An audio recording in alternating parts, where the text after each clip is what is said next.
Wow, oke. Ya kalau berbicara tentang proses, saya setuju banget bahwa ya sometimes hidup ini ya kita harus terbentur, terbentur, terbentur, baru terbentuk.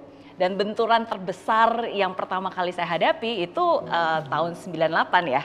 Pada saat itu kan sebenarnya ada krisis di Indonesia, ada krismon, ada kerusuhan, dan pada saat itu yang mengubah hidup saya. Bagaimana akhirnya seorang anak yang awalnya lahir, tinggal dan besar di Tanjung Priok, nggak pernah kepikiran bakalan sekolah di luar negeri, punya bisnis sendiri, apalagi punya bisnis di luar negeri gitu. Tapi tiba-tiba semuanya harus berubah. Tapi disitulah mungkin saya bisa melihat bahwa seringkali hidup ya seperti itu ya. Hidup itu kan selalu bisa memberikan kita kejutan yang indah, tapi lewat sebuah musibah. Ya, gara-gara kerusuhan 98, waktu itu saya baru lulus SMA usia 18 tahun, dan akhirnya ya udah saya punya kesempatan untuk melanjutkan kuliah saya ke Singapura pada saat itu. Bukan berasal dari keluarga yang kaya raya, ya tapi karena pada saat itu pemerintah Singapura mengulurkan bantuan kepada beberapa pelajar di Jakarta, ya udah akhirnya karena nilai saya cukup baik, ya saya mulai merantau di sana. Dengan hutang ratusan juta, akhirnya saya memulai hidup saya yang baru di sana. Tidak mudah karena Anda harus bayangin bukan Mary Riana tuh bukan kayak begitu lahir langsung semangat, pasti bisa, optimis gitu ya, kuat, tangguh. Enggak, namanya juga anak remaja ya kan, masih labil, beda gitu. Jadi hidup dengan keterbatasan itu tidak mudah. Keterbatasan uang, keterbatasan bahasa, sendiri, merantau gitu. Nah, tapi mungkin disitulah saya sungguh-sungguh belajar bahwa ya kadang kita tidak bisa mengendalikan apa yang hidup berikan kepada kita. Kadang mungkin kita merasa bahwa kita nggak punya kekuatan untuk bisa mengubah keadaan. Ya, tapi di saat kita nggak punya kekuatan untuk mengubah keadaan, mungkin sebenarnya keadaan itulah yang sedang berusaha untuk mengubah kita menjadi lebih tangguh, lebih kuat. Ya, dan akhirnya ya singkat cerita dari situ ya again ya nggak mudah, sedih, kecewa, tapi akhirnya saya berusaha untuk bisa mengubah dan memberanikan diri untuk bermimpi besar. Jadi ketika saya ulang tahun ke-20, saya berhenti untuk menyalahkan keadaan, nggak mau lagi marah-marah, kesal, menyalahkan keadaan, nggak mau lagi mengasihani diri saya sendiri. Dan disitulah saya bilang, pokoknya sebelum saya ulang tahun ke-30, saya harus sudah punya kebebasan finansial, saya harus sudah bisa bayar hutang saya harus sudah bisa membahagiakan orang tua saya. Dan saya janji pokoknya suatu hari nanti kalau saya kembali ke Indonesia, saya harus kembali ke Indonesia sebagai orang yang sukses. Gitu. Jadi berawal dari sebuah mimpi itu, saya mengambil tanggung jawab penuh atas hidup saya mengambil tanggung jawab penuh atas kegagalan saya dan juga kesuksesan saya, dan saya maju gitu untuk mulai melangkah kepada sesuatu yang ada di depan saya. Itu bukan terjadi sehari tiba-tiba dapat wangsit terus berubah ya. Terjadi dalam proses selama 2 tahun.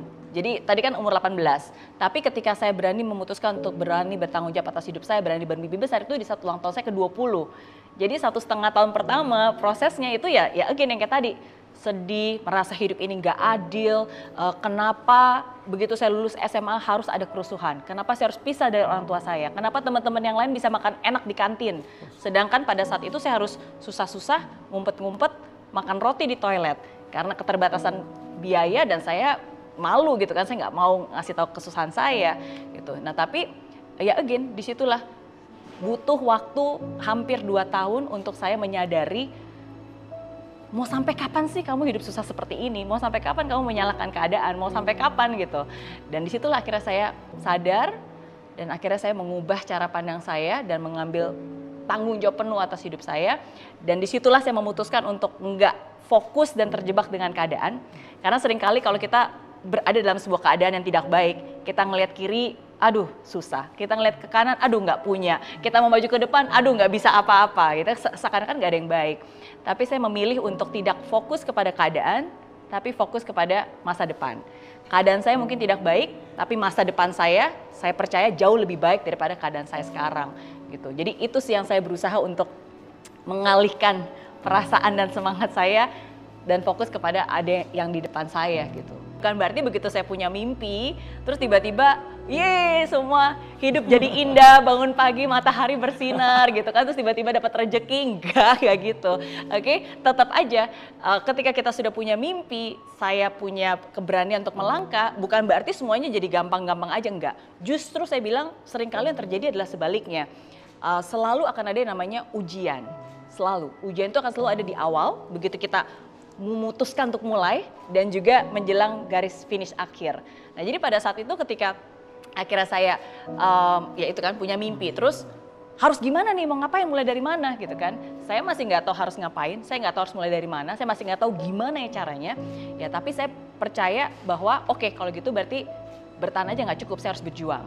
Yang saya maksud dengan berjuang berarti saya harus bergerak, saya harus nggak bisa hanya diam, berharap, dan bersabar. Yang sabar ya, semuanya nanti akan indah pada waktunya. Nggak akan mungkin kalau saya diam aja, saya harus bergerak. Nah jadi situlah akhirnya saya mulai memutuskan untuk mencari pekerjaan dan nggak mau nunggu sampai kelar kuliah baru melakukan satu, ya bekerja.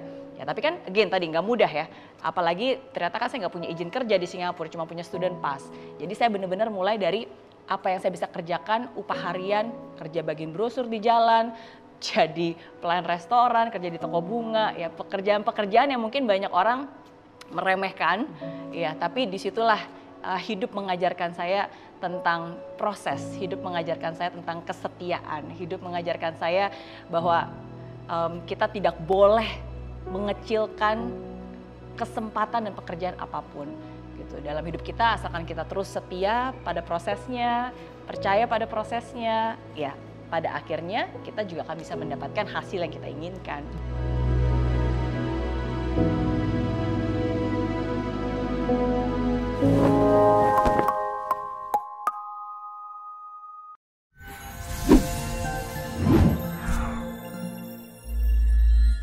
Di aplikasi Mary Riana tersedia lengkap video-video YouTube terbaru saya, artikel yang up to date, post inspirasi, koleksi merchandise, workshop dan seminar yang bisa kamu dapatkan free dan download sekarang juga gratis.